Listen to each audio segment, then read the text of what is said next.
community wants to enjoy it. My name is Charles Murphy.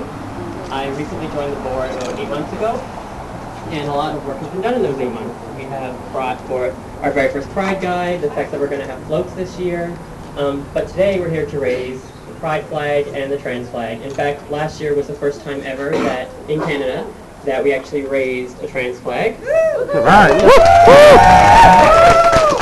So today will be the second time.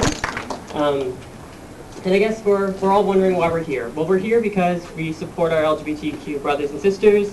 We're here to bring equality to all of our community.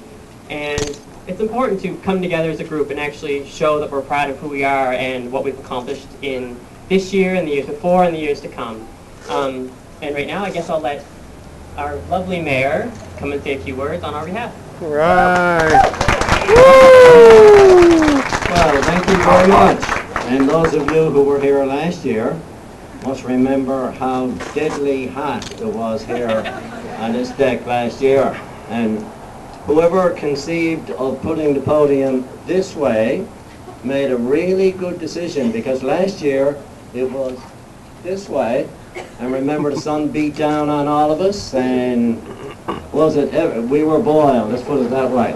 So here we are today. Another year has passed, and I'm delighted to be here, and I see the crowd is much bigger than it was last year, and that's indicative of a change and progress, and the fact that more and more and more the LGBT community profile is enhanced and is growing, and that's as it should be. When you look at the flags, I thought this morning, now what is the best message that I could bring today? When I thought about it, I thought, well, it's all about pride. So when we look at the pride flag and the LGBT flag, it's all about pride. All of us need pride. We need to be proud of ourselves. We need to be proud of who we are. We need to be proud of what we can accomplish in life. So the word pride that you have taken on over the past number of years is perfect, because that sends the message that should go out not only across the city and across this province, but right across the country and essentially around the world, that we all need to be proud of ourselves and who we are.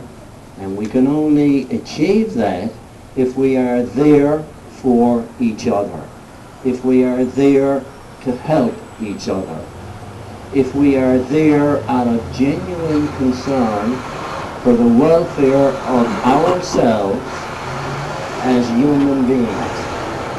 And that's the message that I would like people to go away with today in their minds, and the people of the city to have in their minds today, that this is about pride.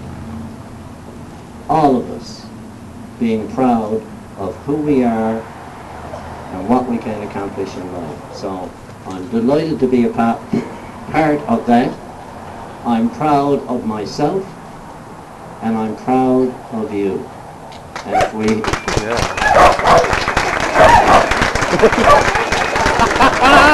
I'm proud of the dog, too. So, thank you very much for showing up, and keep in mind that word, pride. Thank you.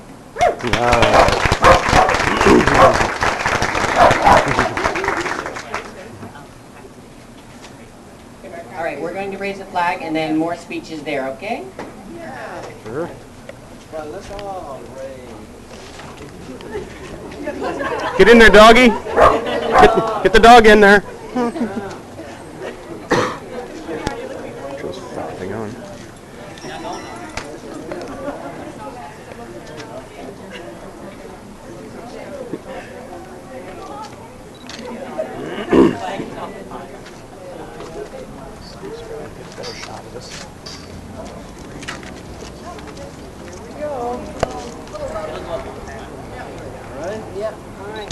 boys are so good in here.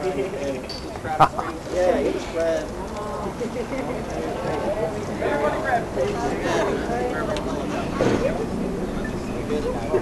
There we go.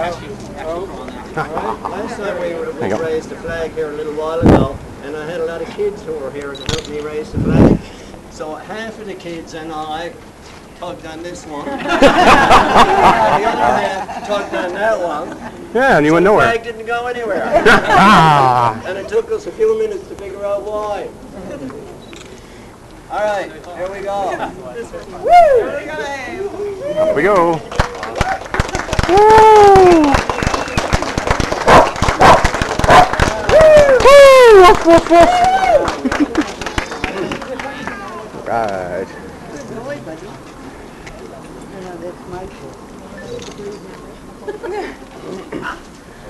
Nice. Beautiful. So for the second year in a row, we have both of our flags flying over City Hall. Excellent.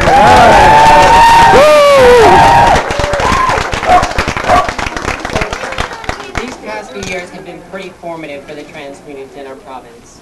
Thanks to the tireless efforts of local activists, 2013 and 2014 saw many changes and spaces created that were nothing short of revolutionary on every level.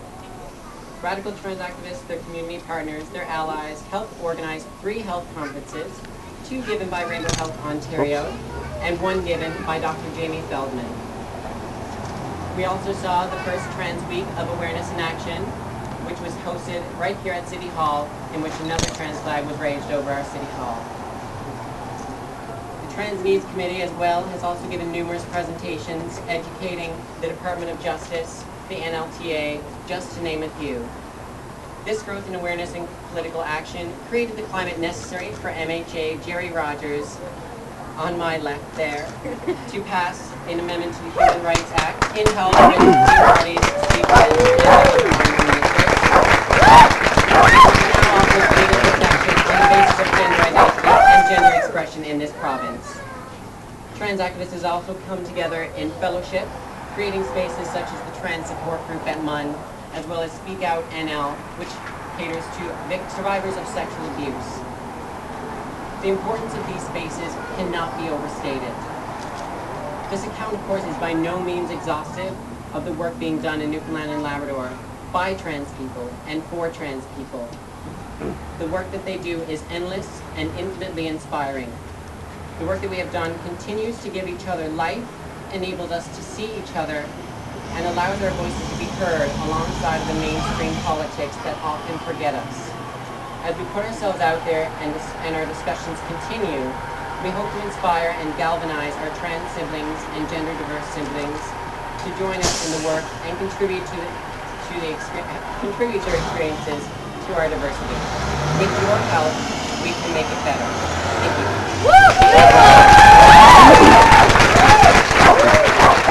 I'd like to invite Gemma and Hickey there to the podium to give a little speech. Right. Gemma! All right.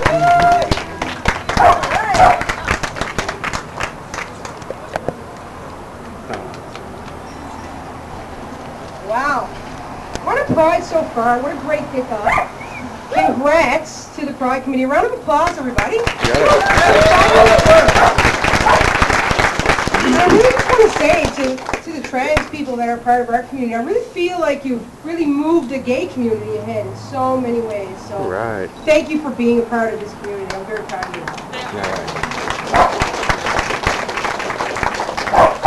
I'm so happy to speak again this year. It really means a lot.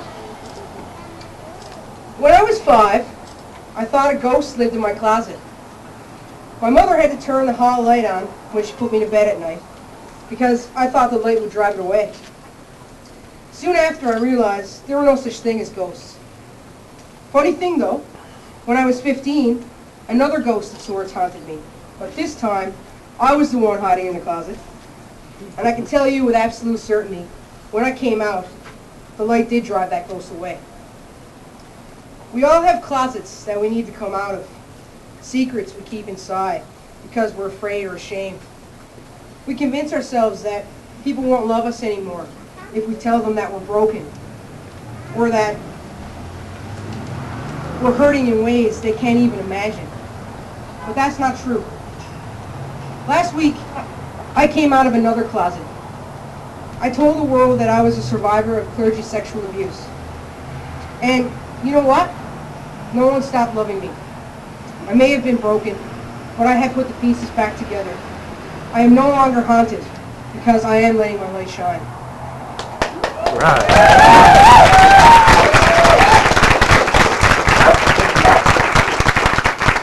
Telling my story from a woman's perspective, let people know that for far too long, gay clergy have endured wrongful stereotypes and insensitive jokes, and that women are not invisible when it comes to this type of abuse.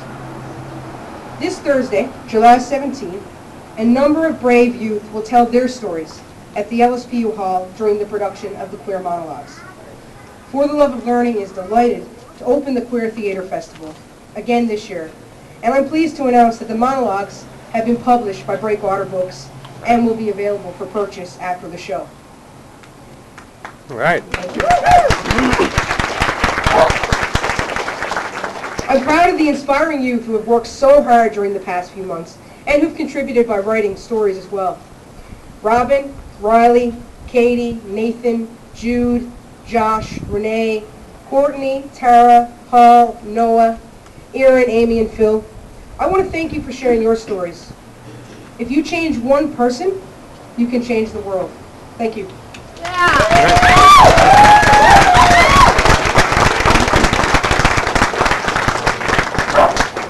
Thank you very much, Gemma. We really appreciate all that you have done for our community. And we just, maybe one more hand for Gemma there. It takes a lot to do the type of work that you're doing. I just wanted to take a moment to thank City Hall and specific councillors who have really been there for St. John's Pride. We've had a lot of support specifically from the councillors. We have Mayor O'Keefe here in the audience. I see Councillor Davis. We've got Ron Ellsworth, Dave Lane. We also want to thank Councillor Galgi for all of his support. And we just are really pleased to have such a... Oh, we've got Danny Breen in the back there too. I'm sorry, I didn't see that. But then, Tom Hand, oh goodness, this is what happens when I don't wear my glasses. And Tom Osborne, and Kathy Bennett. And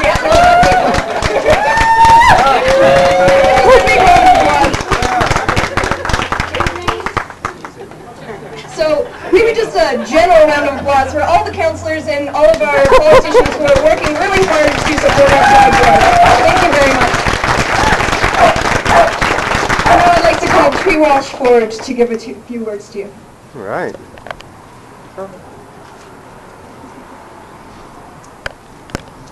Thank you. And I want to thank the committee for the honor given to me this time.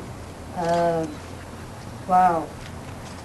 What a crowd. What a job you've done organizing this year and last year and the last number of years. All the people who've given time to continue to make Pride really visible representation that our community is here and alive and well. I was the president of the Gay Association in Newfoundland and Labrador, GAME. No LGBTQ, nothing but gay. And we had dances regularly at the Grad House and other places. And we celebrated Pride the first year that I recall being involved by having a bonfire, which I see has lived on. And then we had a movie night at somebody's house. It was very private. And her parents were out of town, so we had this huge house. So we had a movie night and a barbecue, and things were pretty well low-key. People like Tommy Sexton, who were avid, loud, and proud members of our community, weren't out. I wasn't out to everybody. I was out to the people I knew. But when I did interviews, I did them on TV, or on radio, but in TV with your face, in shadow and stuff like that. It was like that because we were afraid we would lose our jobs. I remember doing one interview with a teacher, We were assured our voices would be changed, et cetera, and of course our voices weren't changed. Somebody identified him, and it cost him his job in the end. I didn't learn that till years later. I ran into him in Toronto. So for those of us who stick our necks out, we put something on the line, when we do. And it takes a lot of courage. So I want to give a big kudos to everybody who has stepped forward in this province to let people know that our community is alive, it's well, and we're coming together like we never have before. And you know what? Our community supports all of us.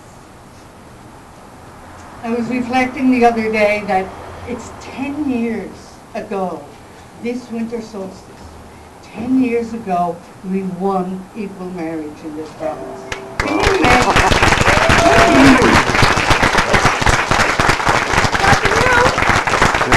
Honestly, it's hard to conceive, but we are moving forward. Thank you, everybody. You are all leaders in your own way, and let's keep moving forward together. Thank you.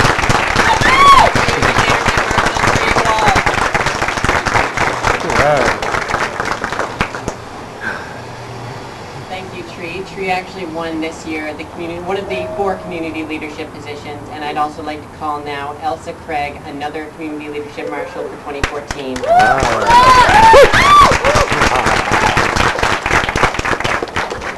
Thanks. It's not as fun as last year.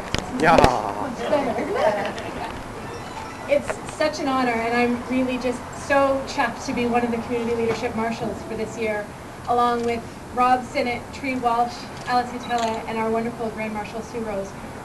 Who knew that I was going to grow up and keep such good company? Hell, I'm not sure I've actually grown up, but I'm standing here anyway. I've been wondering if I'm ever going to be able to go to a pride flag raising and not get choked up, and what it is about seeing the rainbow and trans flags fly that has such an effect. The answer, I think, or at least part of it, is both simple and complicated because I'm an academic. I think that it's about being seen when we're often still invisible. On an individual level, sometimes that invisibility is one that we rely on to manage our safety, or sometimes we confront that invisibility as we come out over and over and over again every time our gender or sexuality is assumed. On a larger level, we're often still made invisible by policy, law, or customs that don't leave space for us to simply be. But I am, you are, we are.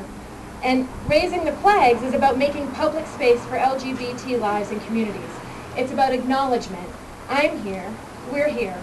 I see you, we see each other, and we're seen.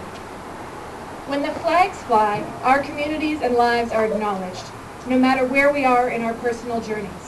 A flag at City Hall, at the Confederation Building, on campus, in a living room window, at a local shop, anywhere. That flag is a symbol that says both I am and yes, yes you are.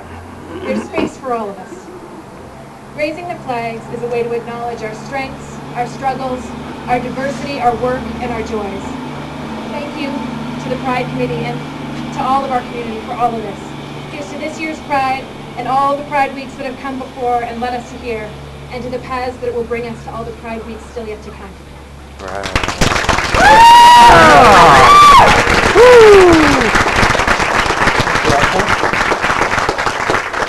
I just want to say thank you to some of our sponsors now who have made this possible, like TD Bank, CBCNL, 99.1 Hits FM, and they're all presenting sponsors this year. So they've helped us with our stages, our advertisement, our ads, and we couldn't have done what we have done without their help. When it comes to our rainbow sponsors, we have Bud Light, Uptown, Newfoundland Chocolate Company, and of course NLTA, which is the Teachers Association of Newfoundland. I also want to thank everyone who's ever come out to any of our visible events. If you've been at the Farmers Market in Sauce or bought something from us for our merch, you're helping us make Pride better and better each year. We've been at the Ladies Dance, the Women's Dance, sorry, by Roz, and they're fantastic to see these spaces that are safe and comfortable and that we can go to and feel A-OK and just ourselves. So I want to thank every one of you to come out today, and everyone Yep. Working to get merch. Yeah, we're working to get merch. Also, there's going to be another flag raising at Logie Bay Middle Cove Oto Cove at 2 o'clock today. Jennifer and Rees will be speaking there, along with others. So if you have the time and you want to see another lovely flag raising, please come out. Thank you all for coming out today. Beautiful.